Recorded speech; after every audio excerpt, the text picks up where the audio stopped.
Starting May 1st, tens of thousands of Illinoisans will have to work, volunteer, or train for 80 hours a month if they want to continue getting SNAP benefits. Up to 150,000 Illinoisans are at risk of losing their SNAP benefits on May 1st, and over 100,000 more over the course of the next year. And for those who lose eligibility, Citizen Action Illinois worries about their options. Our local food pantries, the lines are going to be down the block. We already saw some of that effect in last November when the government was in a temporary shutdown and SNAP benefits were impacted. And that's what we're going to see at a much larger magnitude. Starting Over 150 Illinois residents will lose their SNAP benefits because of the Trump administration and this big, beautiful bill. Right now in Illinois, thousands of people are being cut off food stamps. Some people will lose their food stamps starting today, May 1st, 2026. And here's why. Remember when the government changed the rules early this year? Well, now they're being enforced. If you're considered an able-bodied adult with dependents, you have to work, volunteer, or be in a job training program for at least 80 hours a month in order to keep your benefits. If you don't meet those requirements, you only can get food stamps for 3 months out of a 3-year period. After that, your benefits stop. And this is why people are being cut off now, because February is when the rules started and May is when the 3-month period ran out. And with those new rules, it is affecting people up to 64 years old and parents with older children. But here's how you get your benefits back. You can go exempt, start working, volunteering, do a 80-hour program. And what exempts you? Being pregnant, having medical conditions, being a caregiver, being in school, or already working. If you meet those requirements or file exempt, then your food stamps will be restored. So if you have or will lose your food stamps, make sure you go online and do your screener today. Let me know what you think about this in the comments, and make sure you share it so people can be aware. Over 100. You know what's crazy? This actually sounds great, doesn't it? Doesn't that sound like a good idea for people who are trying to get off of a program? Or for people who just were used to being able to be on a program for their entire life and have to do nothing? That sounds like hell, right? To me, that sounds great if you're actually trying to improve your life. Really look at what she outlined and what she said.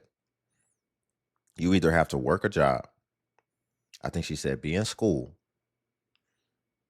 volunteer 20 hours, or be a part of a job training program. So basically be getting some professional development and getting some skills, right? Doesn't that sound, I mean, that's a lot of options. And then you still get to keep your benefits. But the only difference here is you have to be doing something.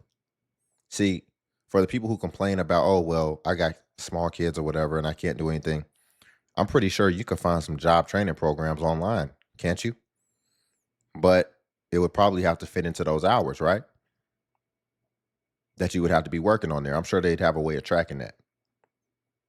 As well as if we touch on volunteering, wouldn't you want to volunteer for some other people in need since you were somebody in need and still actively are somebody in need? To me, that just makes perfect sense. But for other people, it doesn't. And what we're finding as well is, I know a lot of people are getting off the program. I think really a lot of people are getting off of it or getting dropped from it because they don't think that that's worth it. They wanted free money, and the idea of being on these programs was to be able to get their time back, right? There was people who are working, and I actually reviewed a situation where a woman said she cut her own hours so that she can get her time back, and while at the same time being able to enhance the amount she's able to get on the benefit side. So she was actually able to save some of her time and then still bridge that gap where the benefits were able to make up that gap. And that's what a lot of people are doing. So when now you have these requirements, I think a lot of people are saying, well, that's not worth it for those benefits. So I don't think that they care to get off of it. Y'all, before we get back into it, if you could like the video, I greatly appreciate it. Only takes a second and it actually helps out more than you know. And also if you could hype. Did y'all see where them folks ran up in Walmart and just started taking groceries? Yeah. Y'all named it SNAP benefits because somebody knew it was gonna come to this. You think these folks ain't gonna snap about they SNAP? Man, hell yeah.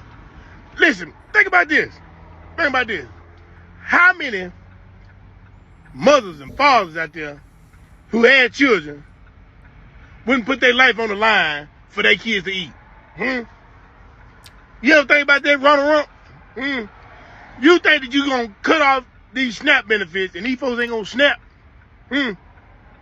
I'm sorry for the inconvenience, but shoot, you finna see a whole nother side of America that you ain't seen. I'm telling you. And don't try to charge me with inciting the ride. I'm just telling you what's finna happen. I'm just telling you what's finna happen. These folks they finna let me around here hungry because you said so? What the hell wrong with you? Man, listen here. These folks finna snap about their damn snap. Mm-hmm. Yeah. And I don't blame them. I don't blame them. Because they snapping for a whole lot of other shit too. Yeah. Americans have put up with a lot of shit right now. Mm-hmm. And you know what MAGA started to, abbreviate, you know what it started, really, the definition started to be? You making America great assholes. Mm-hmm. You making us some great assholes. Mm-hmm. Cause these folks finna act an ass about their SNAP benefits. Man, what I tell you? I'm sorry for the inconvenience, but shit, just watch. You know what's crazy?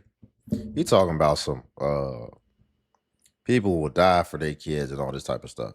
I find that so funny because people will do everything but go to work for their kids, work extra hours for their kids.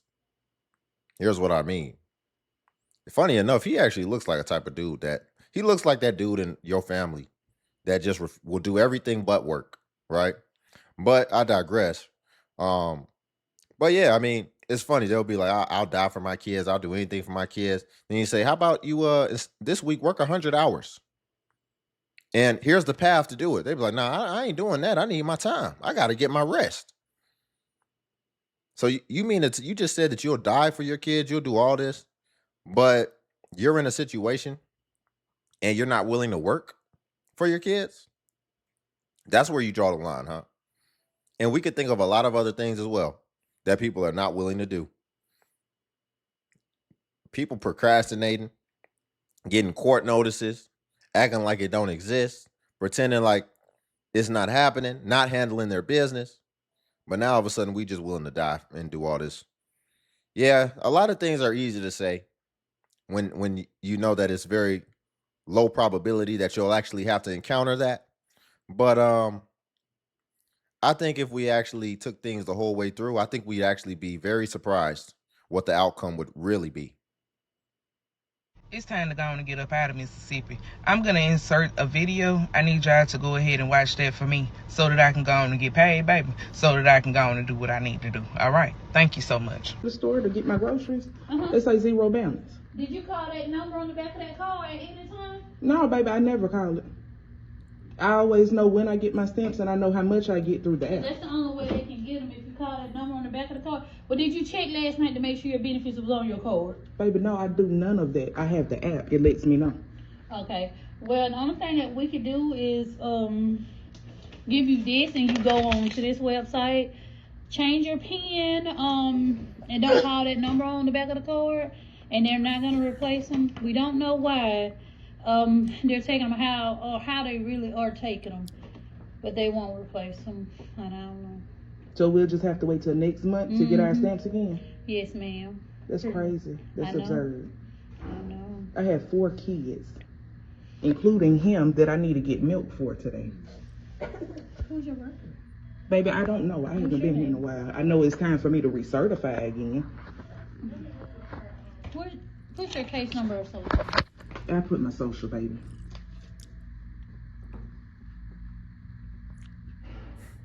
See, I'm glad I'm not a caseworker. I'm so glad I'm not a caseworker. Because I would have just said it. I'd have just said the elephant in the room. When she'd have said, I got 4 kids and I got a baby that need milk. I'd have been like, well, ma'am, you've been on this program for about 5 years. It says here when you started, you had 1 kid. Why did you have another one and another one and another one while you was already on the program? See, she would have acted a fool with me. Because I would have asked the question. I'd have been like, wait a second. You was already in destitution, couldn't afford this stuff. Why'd you have more kids? You got a newborn. What's going on? How did that happen? You got time for fun, but you don't got time to be handling your business and getting off this program. Since you want to put the earnest on me, she trying to shift it on me, make me feel bad. Talking about what she got to do. Oh, well, let me put it back on you. Put the responsibility back where it actually belongs. And let's see what type of answer we get. I'm a whole family of 6, huh? Yeah, they were posted. Yeah, I know. And that's all they're I mean, I can get your worker and let her explain it to you, but Well, baby, if she gonna tell me the same thing you just told me, I understood it from you. okay. But they told us to tell y'all that the bread basket, but the bread basket. Baby, please. Be very for real. I wish they would. The bread basket. I don't know. But yeah, pretty much you just have to wait till next month. But that's pretty much it. Thank you, baby. You're welcome. I know she ain't telling me. On your way out, you can go grab some stale bread out of that basket. See what you can do with that. I don't think that's what she was referring to, but that's where my brain went immediately. Let me explain to y'all how the state of Missouri, the city of St. Louis works. So when I went on my grief break and tried to recuperate, I filed for SNAP benefits. Now these were supposed to be on fucking emergency. It is 2 months later. Let's get there. But fuck it. So because I make more than they say I should before taxes, I cannot qualify, even though I have 3 people in my house. So before taxes, I make too much. But how the fuck can I spend earth? How the fuck can I spend some shit that ain't in my pocket? But I'm not gonna worry about it, because baby, we still eat. We eat out. I cook. Ow. We eat snacks, zoom zooms Ow. and wham whams. Missouri, fuck you. And I hope you feel that sincerely. Let me So now we know when she was trying to spend some money and she was spending air, we know why that was now. Because she eats out. Did she say she's a family of 4 eating out? That is the quickest way to run through all your money as multiple people.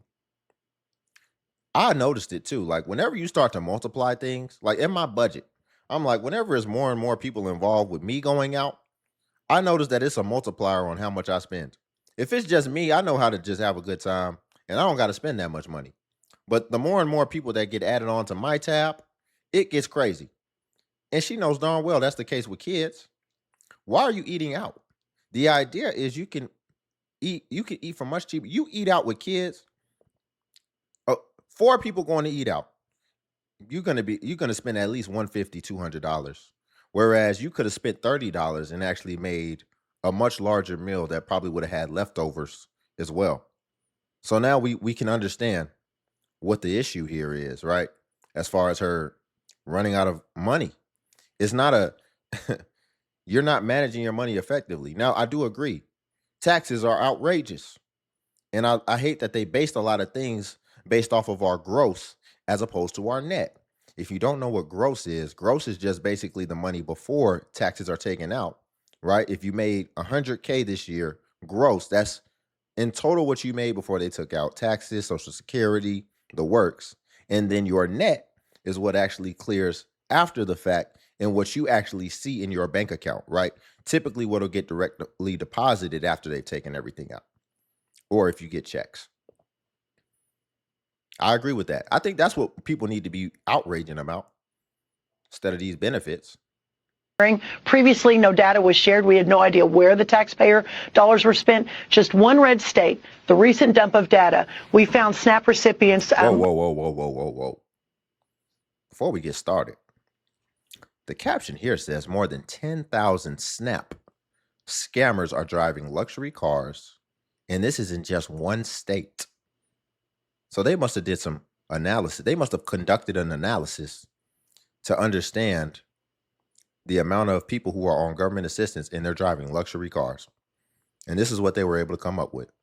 Was shared. We had no idea where the taxpayer dollars were spent. Just one red state, the recent dump of data, we found SNAP recipients had more than 2,000 Tesla owners, 200 Alfa Romeo owners, more than 144 that were receiving food stamps were driving Porsches. Again, this is the data dumps we're getting because before we had no accountability on any of these programs.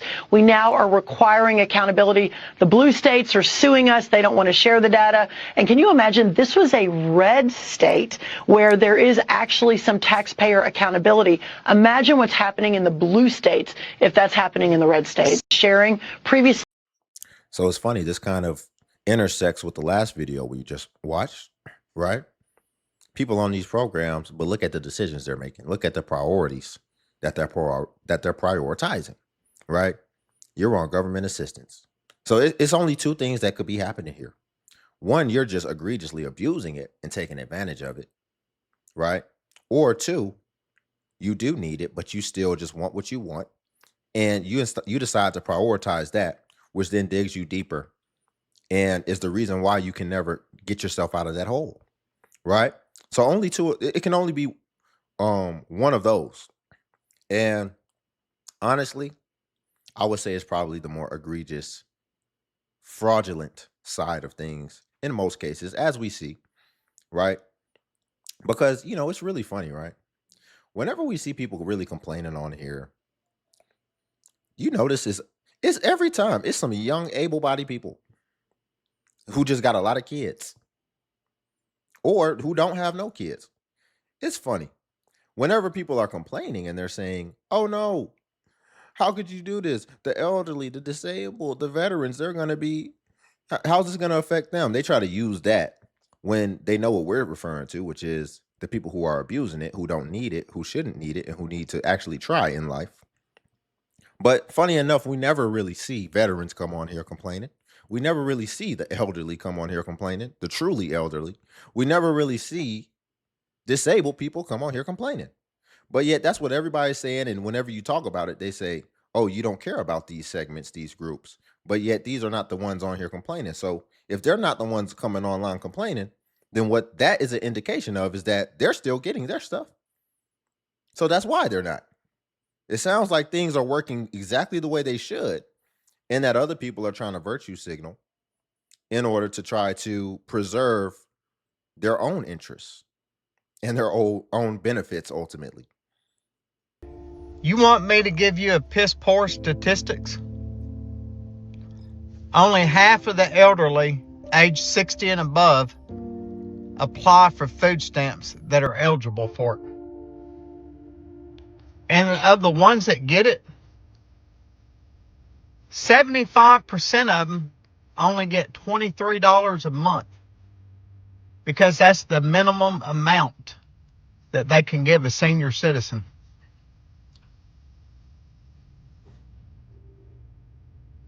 One of the reasons they don't want to give them any more money than that is because they say that they have income coming in, Social Security, things like that.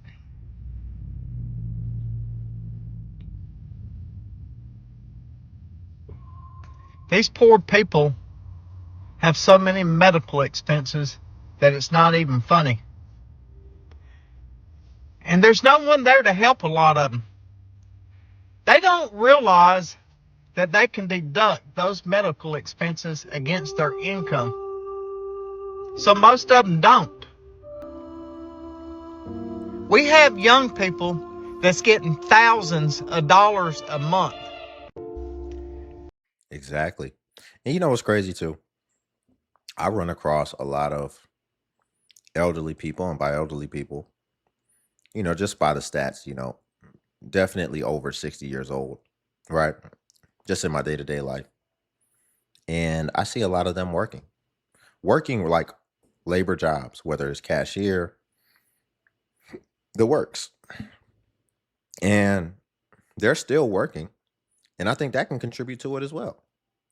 They still work because it's just in them to do that.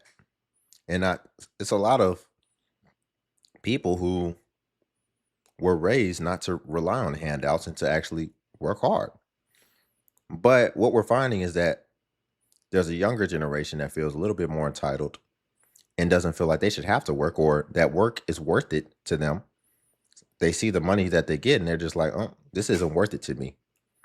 For me to do regular jobs that anybody could do, I really want 6 figures. If I can't get that, then it ain't worth it. I'm going to just try to become a TikTok sensation. I'm going to try to go viral. I want to be a gamer. And so it's just It's a cross between laziness and entitlement at the same time. You feel entitled to more. You feel like you're him or you're her. And so whatever you get, it needs to be worth it to you. You don't want to actually have to pay your dues. And then at the same time, it also comes down to laziness because you just really don't want to do anything you don't want to do, which that is actually a great opportunity to build your character. So I think that can contribute as well. But yeah, I mean, funny enough, I'll be one of those older people who's still working. Me personally, I don't ever want to retire in any way, shape, or form. So I can understand it as well, as far as just having that pride and wanting to work. This is how you get approved for SNAP benefits in 2026. If you're new here, my name is Crystal. I'm a social worker and a caseworker. I have been working in the social service field for over 10 years. I also worked at the SNAP EBT welfare office for over 6 years.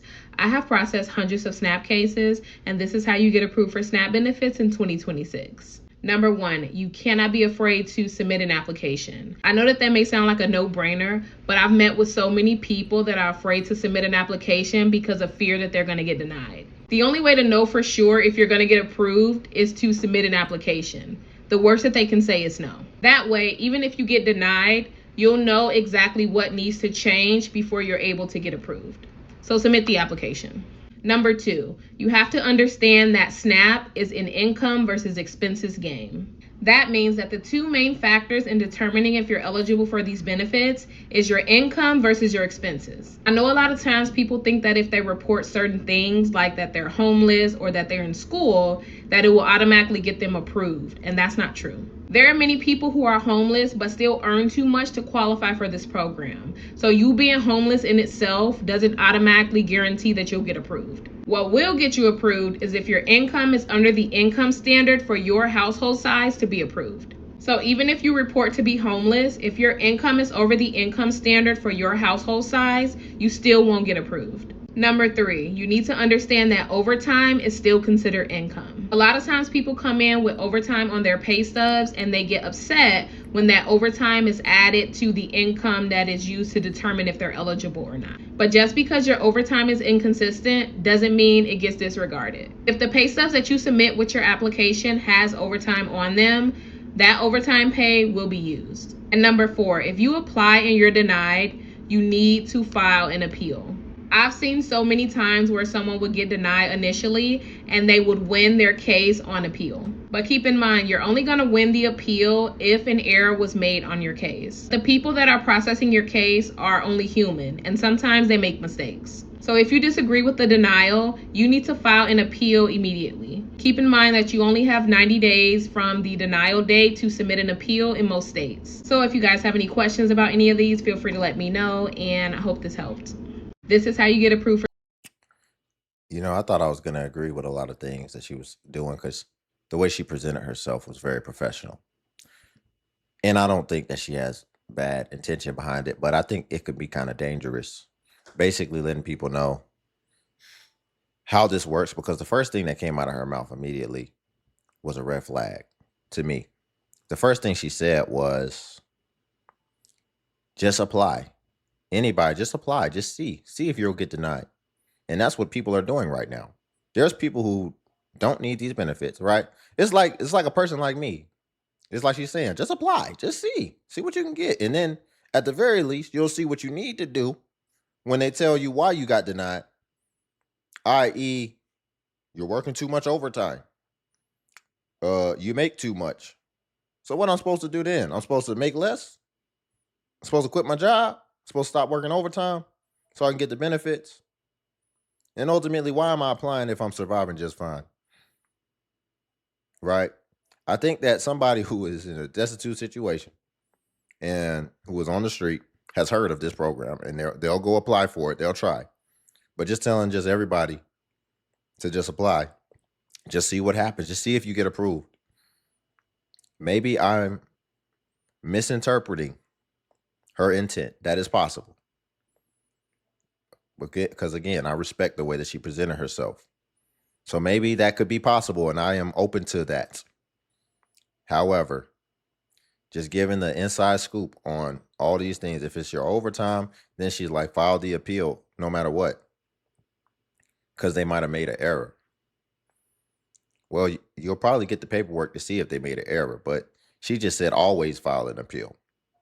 If they explain to you that this is the threshold for XYZ and you didn't make it because you don't hit this threshold, why would you waste your time filing an appeal? If that's just the standard.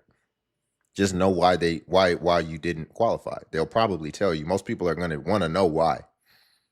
And then a appeal would just be redundant. If you got time to be filing all these appeals and doing all this, man, just work more. Just figure out how to work more. Figure out how to improve your skill set, develop in your career.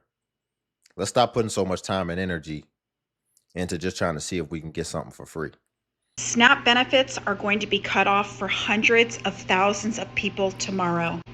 Story this morning, as many as 150,000 Illinois staff participants will lose their benefits tomorrow because of new stricter rules that were put in place in the Trump administration's so-called One Big Beautiful Bill. So it requires all able-bodied adults 64 or younger to meet some new work requirements to keep their food stamp benefits by either working, volunteering, or going to school for at least 80 hours a month. If they don't, they lose their benefits entirely on May 1st. This person says SNAP is supposed to be temporary. Did you know that 1.2 million military veterans use SNAP benefits every month? Did you know that 1 out of 5 active military, 20% of our military is so poorly paid, they have to use SNAP benefits every month? Oh, but these people need to work. The work requirements were already in place. See this lady right here? She works, and she has a 6-year-old disabled child. That will never... See, I've reviewed her before. She always does this. She always ignores the other stats. She don't never find the stats about the 10,000 people with luxury cars just in one state alone. She don't try to dig deeper and try to understand more information. Let me tell you something. I've been reviewing this for a while, and I have yet to see somebody say, I was a military veteran, I served this country, and this is how they do me. I still haven't seen it. So why she decides to focus on that, it sounds like they're taken care of, because I don't hear them complaining. I don't hear anyone else complaining. What I hear is the people who are taking advantage of it complaining in most cases. End. I want to remind you, 39% of the recipients, the largest group, are children. The other percentage is elderly and disabled. You have been lied to. You didn't even bother to research before you commented or you got on the train of the propagandists. In addition, what about people who work their entire lives? They've lost a job right now where people have been unemployed for 27 weeks or longer because there is zero job creation, zero job growth, and record-breaking layoffs. You people are some awful, awful people. I want to remind you that you are closer to being homeless than you are to a billionaire. In addition, we cut our funding to food pantries. She just lost all credibility with that last sentence she just said. Because, see, you got to really be paying attention. She's extreme. And so now you have to take her statistics with a grain of salt. Because she's extreme. Here's what I mean. She said you're closer to being homeless than being a billionaire. Why did you say billionaire? And then why did you say homeless? There was nothing in between. There's no mid-ground. You're closer to being homeless than you are to being a billionaire. Yeah, like billionaires just fall off the trees, right? Like that's just normal. So that already lets you know what we're dealing with. And that's why I listen closely. Y'all, before we get off, if you could like the video, again, greatly appreciate it. Only takes a second, and it actually helps out more than you know. And also, if you could hype the video, hype is a new feature that YouTube offers where it helps smaller content creators like myself. And basically, when you hype, it actually pushes us to the extent that it pushes the larger content creators. So you just press the hype button and it shows the points. And because I am a smaller content creator, we actually get more points per hype. And it was designed for smaller content creators, and that's why. And then also Patreon's link below if you want to see self-improvement content as well. But until then, I'll catch you in the next video.